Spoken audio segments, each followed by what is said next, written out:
Uzgoj povrća je posao koji zahtjeva dosta vremena i pažnje, ali nas višestruko nagrađuje sa zdravim i lijepim plodovima. Ukoliko želite da uzgajate biljke provjerene kvalitete i u kontroliranim uslovima bez hemikalija i štetnih tvari, najbolje je da ih uzgojite sami iz sjemena. Sjeme je također najbolje kupiti od provjerenih uzgajivača ili još bolje ako ste uspjeli sačuvati sjeme nekih starih sorti. Uzgoj biljaka iz sjemena nije težak posao, ali iziskuje određeno znanje kako bi bilo uspješno. Ukoliko vas zanima uzgoj voća i povrća, na pravom ste mjestu. A ako vam se sviđa naš način na koji mi radimo, zapratite naš kanal i kliknite na zvonce pored znaka subscribe kako bi dobivali obavijesti o svakom novom videu. Trudimo se da sve potrebne informacije dobivate na vrijeme, a u današnjem videu govoriti ćemo o tome šta vam je sve potrebno da bi uzgojili presadnice biljaka za vaš vrt. Na našem kanalu imate puno savjeta o uzgoju različitih biljaka od sjemena do ploda i uvijek je dobro na vrijeme prikupiti sve potrebne informacije o tome šta vam je sve neophodno kako bi započeli avanturu uzgoja biljaka. Pa krenimo redom. Prvo što vam je potrebno jeste kvalitetan supstrat, namijenjen za sijanje sjemena. Taj supstrat ili zemlja sadrži određene tvari i hranjiva koji su potrebni biljci za početni razvoj. U svim trgovinama koje prodaju potrepštine za vrt ili u vrtnim centrima možete pronaći ovakvu zemlju. Na pakovanju piše ukoliko je to zemlja za sijanje, za presađivanje, za povrće ili cvijeće.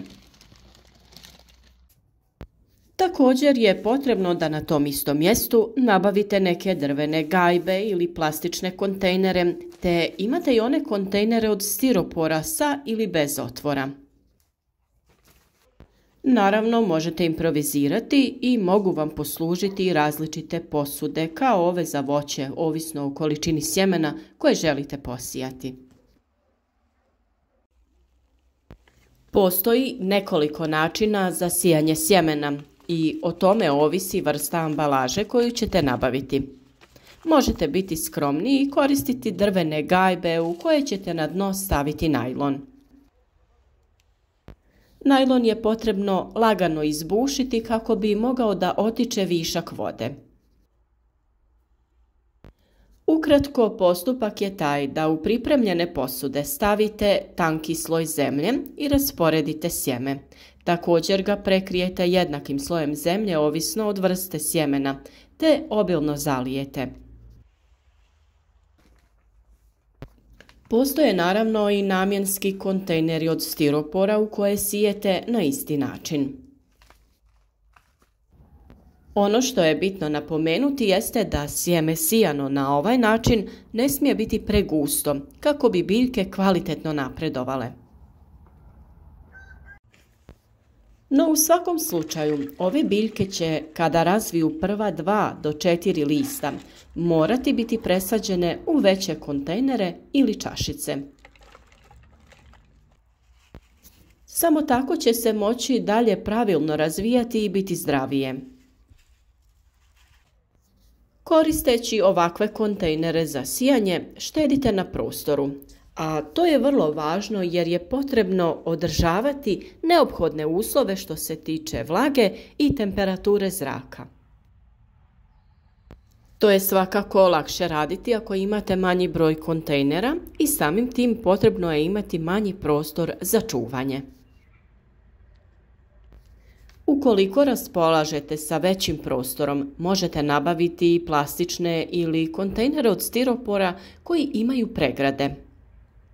U tom slučaju se svako sjeme sije u zasebnu rupu i nema potrebe da se kasnije presađuju. No i u tom slučaju presađivanje ovisi o veličini otvora u pojedinom kontejneru. Kod manjih otvora presađivanje je opet potrebno.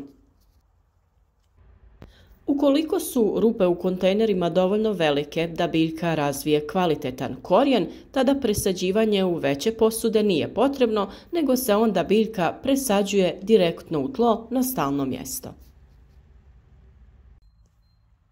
U svakom slučaju vi odaberite način na koji vam je lakše raditi i prilagodite to vremenu sa kojim raspolažete. Vrlo je bitan i prostor koji imate kako bi osigurali kvalitetne uslove za razvoj. U slučaju ranog uzgoja presadnica potrebno je osigurati grijani prostor i svjetlost. Na našem kanalu već imate video o tome kako da pripremite malo klijalište za razvoj presadnica iz sjemena.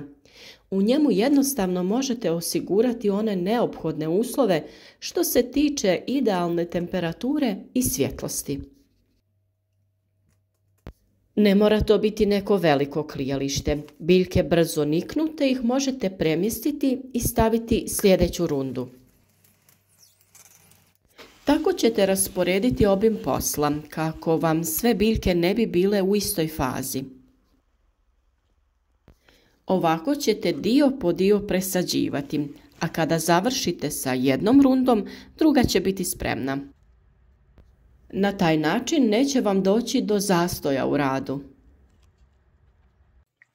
Ono što vam je još potrebno su adekvatne posude za zalijevanje, to jest prskalice za vlaženje zemlje u ranoj fazi.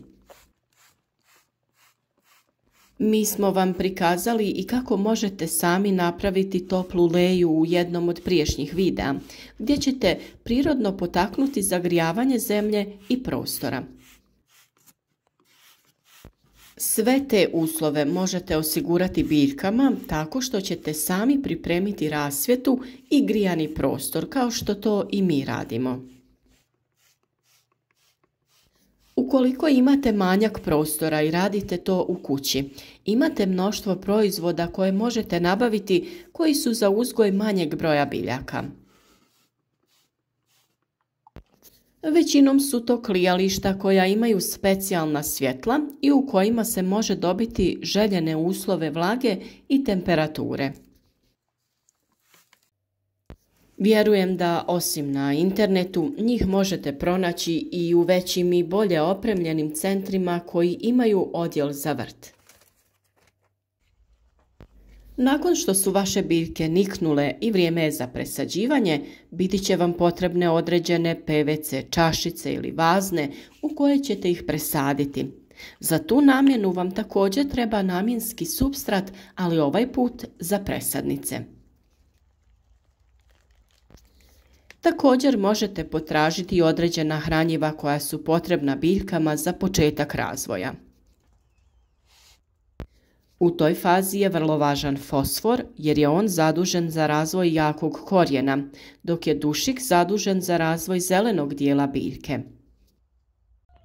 Samim tim ta dva elementa bi trebala biti više zastupljena u fazi početnog rasta. Na primjer, omjer NPK bi trebao biti 20-30-10. O svemu tome smo već dosta govorili, ali naravno pričat ćemo i u narednom periodu. Ovo je samo sada informativno o tome šta sve trebate pripremiti ukoliko se odlučite da sami uzgojite vlastite presadnice. S obzirom da nema puno poslova u vrtu i voćnjaku, sada je pravo vrijeme da odete u nabavku ovakvog repromaterijala. A u slučaju da želite da se bavite uzgojem presadnica i prodajete ih, to je također lako ostvarivo uz adekvatan prostor. Naravno, tada je potrebno imati grijani prostor u kojem možete održavati potrebnu temperaturu za klijanje sjemena i daljnji razvoj biljaka, te dovoljno svjetlosti. No svakako možete troškove smanjiti na minimum improvizacijom i izradom vlastitog klijališta prateći savjete koje vam mi dajemo. Još jednom napominjem da zapratite naš kanal i kliknete na zvonce, jer jedino tako ćete svakodnevno biti u toku sa radovima koje je potrebno obavljati u vašem vrtu i oko vaših biljaka. Ukoliko vam se video svidio i bio vam koristan, podijelite ga na društvenim mrežama sa vašim prijateljima kako bi i drugi imali koristi od naših savjeta. A kao i uvijek, u komentarima smo dostupni za sva dodatna pitanja. A uvijek su dobrodošle i preporuke i vaša iskustva koja želite podijeliti kako bi drugima olakšali proces uzgoja presadnica.